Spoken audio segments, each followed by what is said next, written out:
షోయబ్ అఖ్తర్ దగ్గర పద. Leave me. సరే ఆరు ఆరు. Leave me. अरे अस्सलाम वालेकुम खाजी भाई. आजा गले मिला.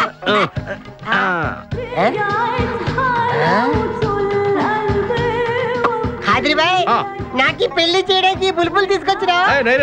फर्स्ट क्लास जम्मल हाट वलेले आजम. मेरे को खुबले. अरे वो पागल ఈ అమ్మాయిని కిడ్నాప్ చేశాం నీ దగ్గర దాచాలే. किडनैप చేసా.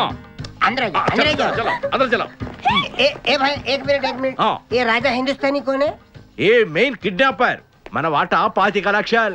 अरे हवले मदद किडनैप నీకెలా తెలుసు? మా అన్నయ్యతో పార్ట్నర్షిప్ పెట్టుకున్నా కదా. अरे क्या बोलता है रे तू? ए बात नहीं करने का. एक मिनट तू इधर अरे भाई ये किडनैप डील कितना? కోటి రూపాయలు. మన వాటా ఎంత? 25 లక్షలు. అందుకే చెప్తుంటాను మందు కొడితే బీపీ పెరుగుతుంది, బీపీ పెరిగితే బ్రెయిన్ షార్ప్ అవుతుంది. क्या बोलता है तू? అమ్మాయిని కిడ్నాప్ చేస్తేనే ₹1 కోటి ఇస్తున్నారంటే ఆ అమ్మాయికి ఎంత ప్రాపర్టీ ఉండాలా? ఐడియా. అమ్మాయిని నేను పెళ్లి చేసుకున్నాను. అకౌంట్స్ లో మనం కొంచెం వీక్ కదా. షాదీ మేరా కైసే తీరా కైసే ఐడియా? ఇది పెద్దవాళ్ళతో పని. అరే నీది పెళ్లి కోసం కుళ్ళు ప్లాను వేసి నాకు బొక్కలో దోస్తావు. అచ్చా అవుతారే. ఏం మాట్లాడుకుంటున్నారు? నీ గురించే మాట్లాడుతున్నావు. ఒక మటర్ ఉంది చేస్తావా? ठीक है चुप रे ठहरा साहब. అరే మేము నెక్స్ట్ ఎలా ప్లాన్ చేయాలో ఆలోచిస్తూ ఉంటాం. ఈ లోపు ఈ అమ్మాయిని నీ దగ్గర జాగ్రత్తగా దాచిపెట్టాలి. సంభాల్ కే రఖనా భాయ్. షోయబ్ అఖ్తర్ ఈ అమ్మాయి దేశముదురు జాగ్రత్త. అబే ఓ నీ పేరెంట్ బే? పుష్పరాజ్. పుష్పిరాజ్. ఆ షోయబ్ అఖ్తర్ బౌలింగ్ చేస్తే బ్యాట్ పగిలిపోద్ది. ఈ షోయబ్ అఖ్తర్ అమ్మాయిని కిడ్నాప్ చేసే అమ్మాయి కనిపించకుండా పోతుంది. ఖుష్ హ్యాపీ చలే जा. आजा आजा तेरे को खाजा खिला दो.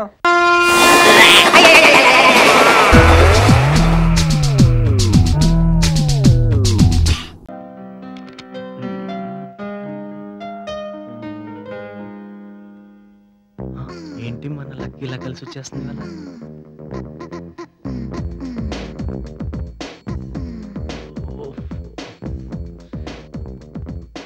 చచ్చా అందరు సిన్సియర్గా చదువుకుంటున్నారు, నేను కూడా చదువు.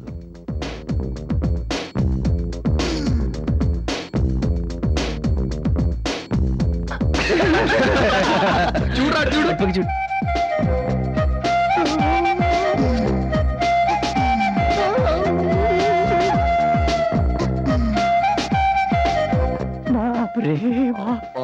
ఏం ఫిగర్ రా. రంగకి ఎక్కువ రాసి తక్కువరా బాబు.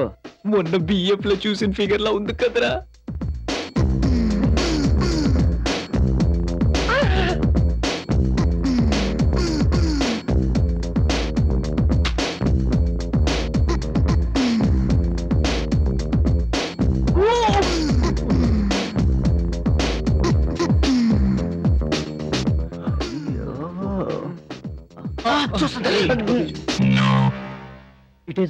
మాట్లాడరా బాబు. Indians my country, all Indians are my brothers and sisters. ప్రేమించుకుందాం రా. బావగారు బాగున్నారా? ప్రేమంటే ఇదే రా. కంటే కూతుర్ని కను లేకుంటే పక్కింటి దాంతో లేచిపోయేవి సిడిఎఫ్జి. అరే అరే లోపలికి వెళ్ళిపోతున్నా ఆంటీ. దేవుడు అనేవాడు ఉంటే తప్పకుండా ఉంటదిరా. దీన్ని కూడా దేవుడిదేనా? వెళ్ళిపోతుందిరా. అది పోయింది. పోయాచి గాన్ గాయబ్. మళ్ళీ బయటకు వస్తే బాగుంటుందిరా. వచ్చిందిరా. నాకు ఒక మంచి ఐడియా వచ్చిందిరా. బ్లూ ఫిలిం లైవ్ గా చూస్తే. ఏంట్రా నువ్వు అనేది? ఏముంది, రాత్రి బాల్కనీ జంప్ చేసావనుకో. సీన్లు వెరీ ఎక్సైటింగ్. మనకి నేత్రానందం, అంకిల్ కి రాత్రి ఆనందం. బాబు నైట్ డిన్నర్ ఉంటుంది కదా, అందుకే ఇప్పటి నుంచే రెడీ అయిపోతుందేమోరా. షీఈ్ ఫెంటాస్టిక్ రా. డే టైమ్ లో మిడ్ నైట్ మసాలా. సెల్వే గోల్డ్ కొరటం అయిపోయిందా? దేనికిరా? ఆ మాయ కూడా కొడతావని. 7:30 కల్లా మేము డిన్నర్ చేసి వచ్చేస్తాము. బాలు నువ్వు మాత్రం రెడీగా ఉంటారా. ఈ రోజు మనకు రొమాంటిక్.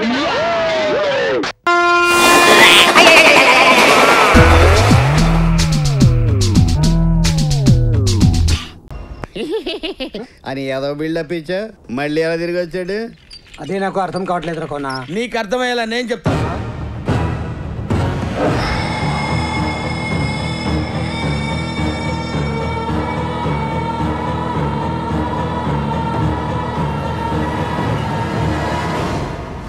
అమ్మ అప్పాజీ డమీ గడిని తీసుకొచ్చి కింగ్ ప్లేస్ లో పెట్టి డ్రామాలు ఆడేవరా? ఆస్తి మొత్తం ఒక్కడే కొట్టేద్దామని ఎంత ప్లాన్ వేసారా అప్పిగా? మీకు నిజం చెప్పింది 10 బైహాట్ చేసుకోవడానికి కాదు, ముందు వాడి సంగతి తప్పదండి. రే ఒట్టుసును, అప్పాజీ గాడితో కలిసి ప్లాన్ వేసి మా అల్లుడు ప్లేస్ కు వచ్చి మమ్మల్ని ఎదోలించేద్దామనుకున్నారా? మందకోయిందా? నేనే కింగ్. నువ్వే కింగ్ అయితే సరిగ్గా నీకు 10 సంవత్సరాలు వయసప్పుడు నీకు నాకు మధ్య ఒక మర్చిపోలేని సంఘటన జరిగింది. అదేంట చెప్ప. పోనీ నీ ఉపనయన రోజు మీ నాన్నగారు నీకు బహుమతి ఇచ్చారు, అదేంటో చెప్పు. మీ చేస్తాను తగలయ్యా, వాడు కింగ్ అని చెప్తున్నాడు కదా. పోలీసులు ఫోన్ కొడితే వాళ్ళు వచ్చి ఈ బ్యాచ్ మొత్తాన్ని బొక్కలో పడేస్తారు.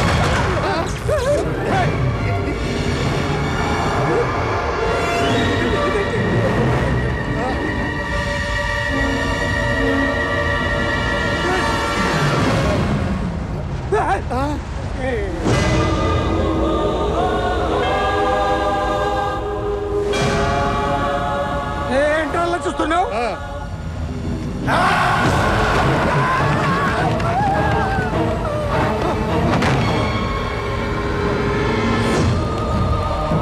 నాకు 10 సంవత్సరాల వయసప్పుడు నువ్వు చేసిన దొంగతనాన్ని బయట పెట్టద్దని నా కాళ్ల మీద పడ్డావు, గుర్తుంది? నా ఉపనయనం రోజు నాన్నగారిచ్చిన బహుమతి ఏంటి అని అడిగావు కదూ.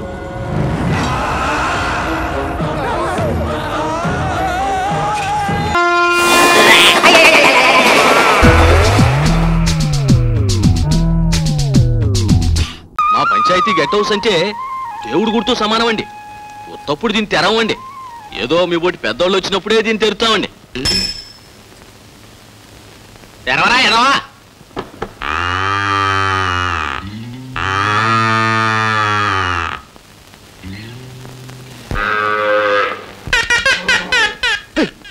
దశరథరామయ్య గారు, ఈ దేవాలయంలో చాలా ప్రాణం బతుకుతున్నాయి. పాప నేను వచ్చి వాటి జీవితం పాడు చేయటం నాకు ఇష్టం లేదు, క్షమించండి. ఈ తలుపులు వేసి దొడ్డి తలుపులు వేయటం మర్చిపోయారండి యాదవులు. బాబు చూడండి ప్రెసిడెంట్ గారు, నన్ను ఈ ఊళ్ళో ఏ అరుగు మీద పడుకోమని పడుకుంటాను కానీ ఈ దేవాలయంలో భక్తుల మధ్య మాత్రం నన్ను ఇరికించకండి. ఎందుకంటేనండి నా జీవితంలో నేను చేయాల్సిన పనులు చాలా ఉన్నాయి. ఇంకా పెళ్లి కూడా కానివ్వండి, ప్లీజ్ నన్ను వదలండి సార్. రాజు గారు మీరేం చెప్పండి. కాదు సర్దుకోవయ్యా. ఎవరయ్యా ఆఫీసరు? ఎవరని? ఏమయ్యా ప్రెసిడెంట్? నువ్వు ప్రెసిడెంట్ అయితే నేను ఏమన్నా కాదన్నానా? కానీ పద్ధతి మార్చడానికి నువ్వెవరు అని. అనవసరం నీతో మాట్లాడతా, అనవసరం. ఆ ఆఫీసర్ ఎవరో ఎక్కడున్నారో చెప్పు, ఆయనతోనే మాట్లాడతా. నేనేనండి. నమస్కారం అండి. నమస్కారం అండి. నమస్కారం. చూడండి, నా గురించి నేను చెప్పుకోవడం నేను లైక్ చేయనండి. ఈ ఊళ్ళో కాకిని అడగండి, చెట్టును అడగండి, పుట్టను అడగండి, నా గురించి కంప్లీట్ గా చెబుతాయి. తమరు పొరుగురు కనుక మా అంజిగాడు చెబుతాడు. చెప్పరా చిత్తం, మా అయ్యగారి ఊరికి ప్రెసిడెంట్ చేశారండి, ఈ మధ్యలో ఓడిపోయారండి. అసలు చిత్తం, మా అయ్యగారు 10 రోజులకు మోతుపోయారండి. 50 ఎకరాలు వేసానుగండి, 40 ఎకరాలు వరండి. ఇల్లి పెసరా అదండి. చూడండి, మీ గురించి మీరు చెప్తే నాకు అర్థమవుతుంది, చెప్పండి. 18 ఎకరాలు పెళ్లి పెసరండి. నేను చెప్పేదేం లేదండి. ఈ ఊరికి ఏ పెద్ద ఆఫీసర్ వచ్చినా, మంత్రి వచ్చినా మా ఇంట్లో దిగడమే రివాజ్ అండి. నేను పదవి పోయినా ఒప్పుకుంటా కానీ పద్ధతి మారితే ఒప్పుకోనండి. కనుక మీరు మా ఇంట్లోనే దిగాలండి. చెప్పా ప్రెసిడెంట్. నేను చెప్పేది ఏంటయ్యా? ఉండాల్సిందైనా తెలుసుకోవాల్సిందైనా మీ ఇంట్లో ఉండాలో మా ఇంట్లో ఉండాలో? చూడండి, పట్నంలో మా ఇంట్లో ఖాళీ లేదు, మా ఇంట్లో ఖాళీ లేదంటూ వచ్చిన వాళ్ళని రోడ్డు మీద నిలబెడతారు. ఇక్కడేమో మా ఇంటికి రండి, మా ఇంటికి రండి అంటూ వచ్చిన నన్ను రోడ్డు మీద నిలబెడుతున్నారు. చూడండి ప్రెసిడెంట్ గారు, ఈ రోడ్ల ఆఫీసర్ రోడ్డు పాలు కాకుండా అర్జెంట్గా ఏదో నిర్ణయం తీసుకోండి. ఆఫీసర్ గారు, ఈ ఊళ్ళో కల్లా పెద్ద మనిషిని నేనండి. మన ఇల్లే పెద్ద ఇల్లండి. ఊళ్ళోకి ఏ పెద్దాడు వచ్చినా దిగేది మన ఇంటోనండి. మీరు కూడా వచ్చి మా ఇంట్లో దిగండి. మీకు ఇల్లు ఏమాత్రం నచ్చకపోయినా, ఏమాత్రం ఇబ్బంది వచ్చినా నాకేం అభ్యంతరం లేదు. తక్షణం ఇల్లు ఖాళీ చేసేయండి. అదండి ఎత్తరా సామాను.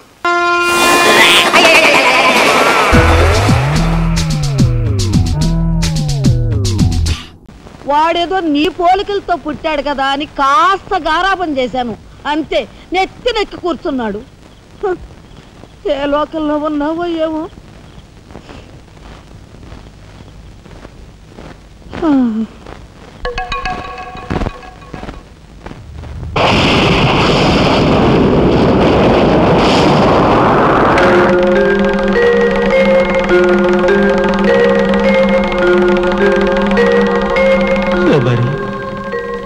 ఏమిటి ఆ చూపు?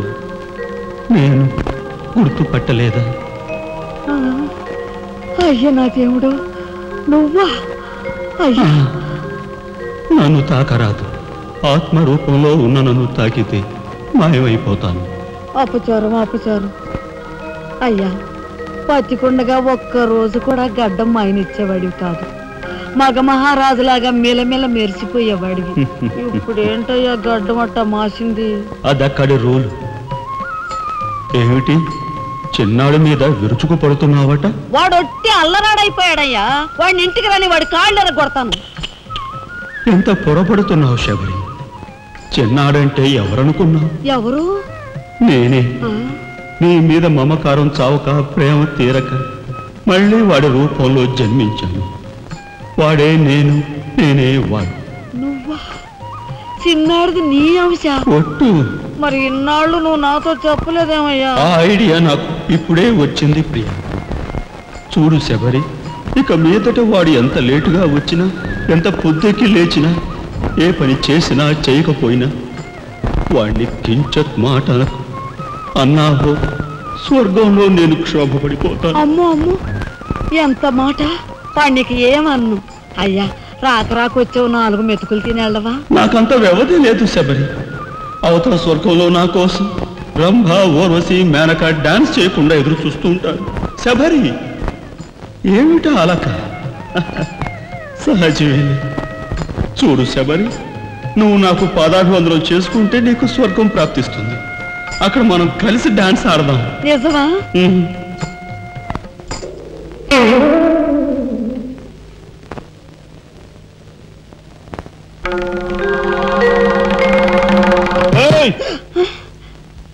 వస్తున్నా వస్తున్నా వస్తున్నా. తలుపులు బాత్తుడు వినపట్లా? ఏదో లోకంలో ఉండి ఏదో లోకంలో రఫ్ ఆడించేస్తానేమనుకున్నావు? భోజనం చేసావా? ఇంకా పడుకోలేదే? నువ్వు వస్తావని.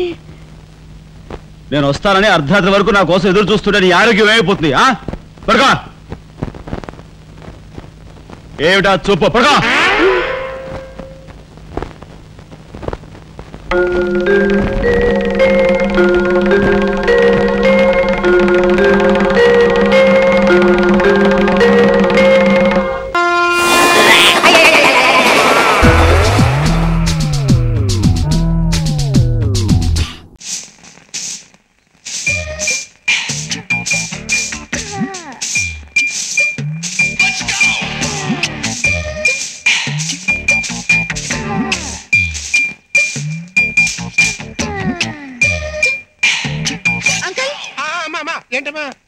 ట్రైన్ టికెట్స్ చెప్పారా? చెప్పానమ్మా. ఆ బాధపచ్చి గారికి చెప్పాను. పని లాభం. ఆడంత గది దొంగ ఇండియాలో ఎక్కడ ఎదిగినా దొరకడమ్మా. ఆడు నమ్ముకుంటే అంతే. నమస్తే అన్న. నువ్వా? నీకు నిజంగా నిండు నూరేళ్ళయ్యా. ఇప్పుడే మన టెంపుల్ స్టెప్స్ మంచి కుర్రాడు, అతని పెళ్లికి హడావుడంతా నాదే అని మా అమ్మాయికి చెబుతున్నాను. నువ్వు ఎంటర్ అయిపోయావు. అవునులేండి. ఊపే కుహ. ఊపే కుహనా? ఈ ప్రయోగం ఏంటి బాబు? ఊళ్ళో పెళ్లికి కుక్కల హడావిడి అని నేనంతా విన్నానులేండి. ఇవిగోండి టికెట్లు. థ్యాంక్స్. అంకుల్, yes మీరు కూడా మాతో వస్తున్నారుగా? లేదమ్మా, మీరు ట్రైన్లో వెళ్ళండి, నేను కారులో వస్తా.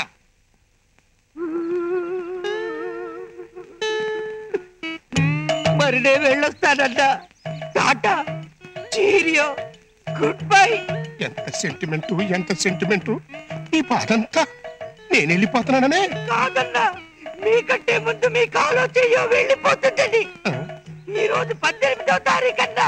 నిన్న 17 కనుక ఈ రోజు 18. అయినా ఏంటో సంబంధం లేని మాటలో. సంబంధం లేని మాటలా? అప్పుడే మర్చిపోయారా? You remember? మీరు ముచ్చట పడ్డారు. మా ఊరి ఐశ్వర్యరాయ్ మంగమ్మ, ఆవిడ భర్త హెడ్ కట్టర్ జైలు నుంచి తిరిగి వస్తున్నాడు. మీరు జాగ్రత్త అన్నా. అయ్యో,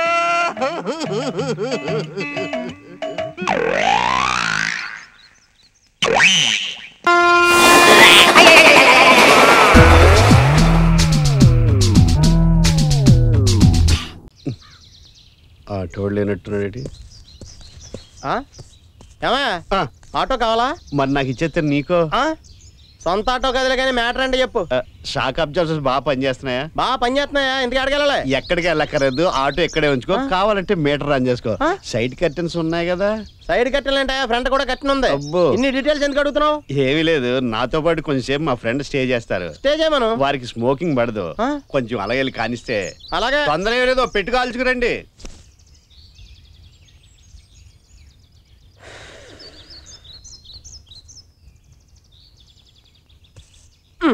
ఇదే ఫస్ట్ టైం అన్నట్టు ఫీల్ అవుతాయండి. సరసమా గొద్దు వచ్చావా? సరసాలాడు కూడా నా ఆటో ఇంద్ర పార్క్ అనుకుంటున్నావా? బాబు మీటర్ మీద 100% ఎక్స్ట్రా ఇస్తాను. నాకు నీకు కూడా ఇస్తానే. ఎక్స్ట్రా ఇచ్చి పని ఈ ప్లేస్ ఎందుకంటే ఎందుకంటే బెటర్ ప్లేస్ ఉంది. Full double bed effect. ఓకేనా? డబుల్ బెడ్ అంటే నువ్వు కూడా ఉంటావు. అది చెండాలం టేస్ట్ కదా. ఫోన్లే దీన్ని బతికించావు. వెళ్దామా? వచ్చండి మరి. చాలా బాగుందయ్యా. ఫ్యాను, ఫోను, మల్లెపూలు, ఇన్ని సదుపాయాలున్న బండి ఎక్కడ పెట్టావయ్యా? మీ రక్షణ కోసమే సార్. రక్షణ కోసం అంటే అదేదో వాడదా? చచ్చా ఈ మధ్యన ఫెయిల్ అవుతున్నాయంట్లే. ఓహో, కొంచెం ఏసీ ఉంటే బాగుండు పని. ఏసీ ఏంటంటే ఏసీపీ కూడా రెడీ. Door AC. అలాగే గట్టిగా వేసేస్తారులే. ఏం చేస్తున్నావు ఇక్కడ? నేను కాదు, వాళ్ళు చేస్తున్నారు. తప్ప మేకప్ చెరిగిపోతుందని బాధపడలేదు కదా? అదేం లేదు. మా కజిన్ సిస్టర్ సార్. కాదండి, పెద్ద ట్రాన్సిస్టర్ అది. వీడింత మాట అన్నాక మనం ఇక్కడ ఉండటం బాగుండదు కజిన్. మనం ఏ జూ పార్క్ పోయి మాట్లాడుతున్నారు. పోలీస్ జీప్ నే కప్లింగ్ మీద దడికి వాడుకుంటున్నావా? దాంట్లో కునుకు తీయడానికి మేము భయపడుతూ ఉంటాం. దోమలు ఉన్నాయండి.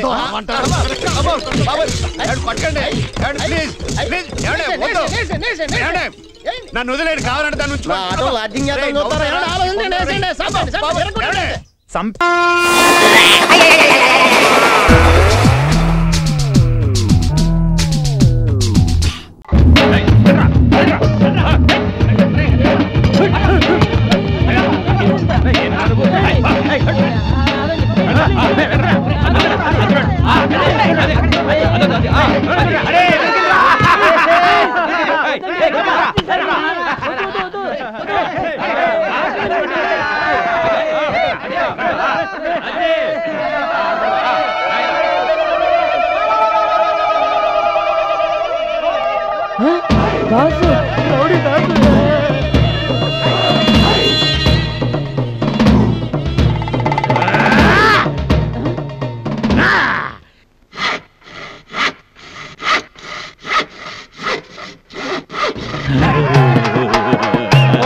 నా దగ్గర డబ్బప్పు తీసుకుని షాపు ఓపెనింగ్ నా చేత చేయించకుండా ఎవడో ఉల్ఫాగాడి చేత చేయిస్తావా? ఎన్ని గుండెలు రా నీకు? అన్న ఆ రోజు ఏం జరిగిందంటే కాకమ్మ కథలు చెప్పావంటే కసక్కని పొడుస్తా.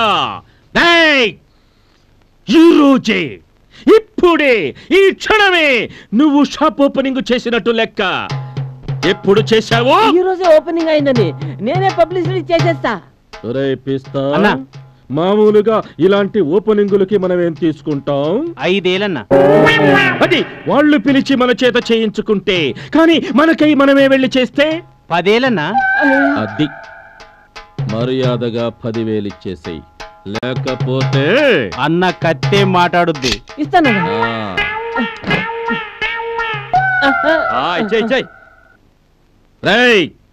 ఈ రోజు నుంచి మా హుసేన్ గాడు వస్తాడు. వడ్డీ కరెక్ట్ గా ఇచ్చేయాలి. 8 నెలల్లో అప్పు పూర్తిగా తీర్చేయాలి. 8 నెలలు కాదనా, 9 నెలలు. అది అప్పు తీసుకున్న రోజు నుంచిరా. ఈ రోజుకి సరిగ్గా 1 నెల గడిచిపోయింది. అటు ఇటు అవుతుందనా? నా విషయంలో అటు కాకూడదు, ఇటు కాకూడదు. నేను ఇటు చెబితే అట్టే జరగాలి. రండ్రా.